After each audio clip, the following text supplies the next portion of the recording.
So this is my second project of bedazzling. As you can see, it's a charger.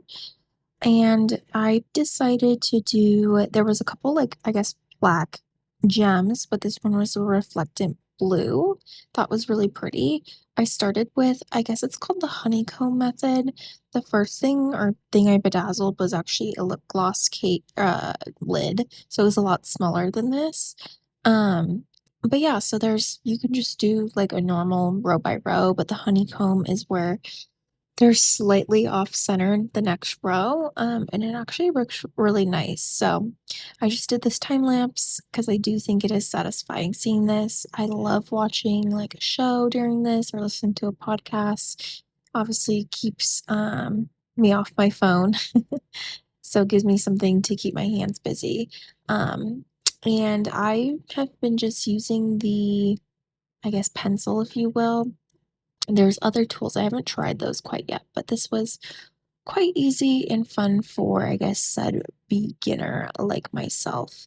Um, Towards the end, I noticed I had to kind of wipe off the pencil a little bit because sometimes the glue would spread a little bit on it and then stick on the gem, and then the gem wouldn't come off. You might see that a couple times throughout this video. It happened a little bit later in the process just because I was doing so much.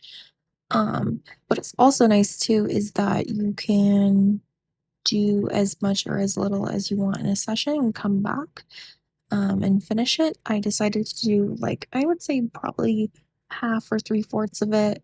And then the next day I came back and did it. The tray's also nice. I accidentally knocked it over a couple different times, but it wasn't too hard to get all back together.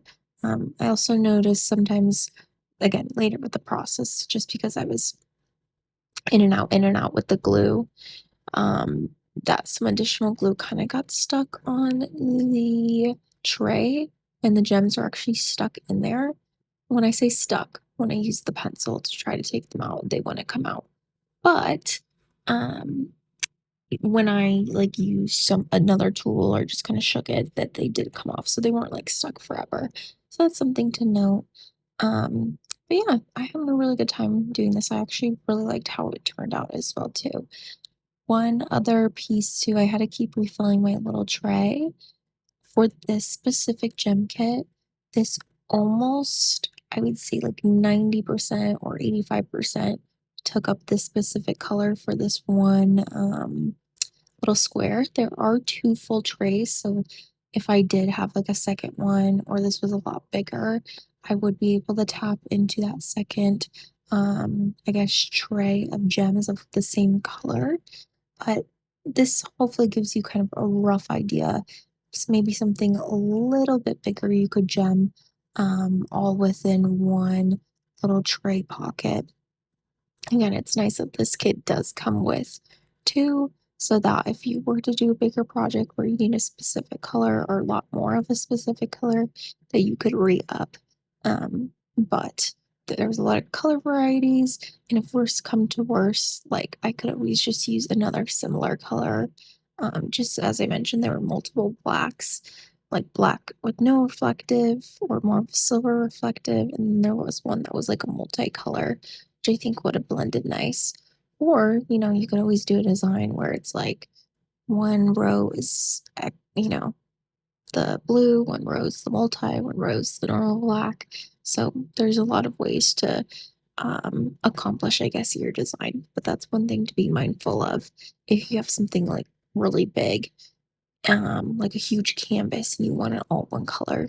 I would either see if you can do multiple color variations, like multiple yellows, multiple pinks, or you might want to order something that just has that specific color so you don't run out. So yeah, hope this is helpful if you're looking at this kit. Again, I've been really enjoying that. That was me kind of re-upping and finishing the last. I would say the glue does dry relatively quickly. I mean, not quick enough that, like, if you accidentally put a gem in the wrong place, you're stuck. You have a little bit of time to maneuver it. But I feel like at the beginning of what I was bedazzling and what I came back and did, like was already dry. as you move on and move on. So it really doesn't take a crazy amount of time. I probably will just let it dry overnight so it's 100% cured. I don't even think it needs that long, but um I don't know, just to kind of let it sit and do its thing, and hopefully none of them come off. But so far, it's been so good.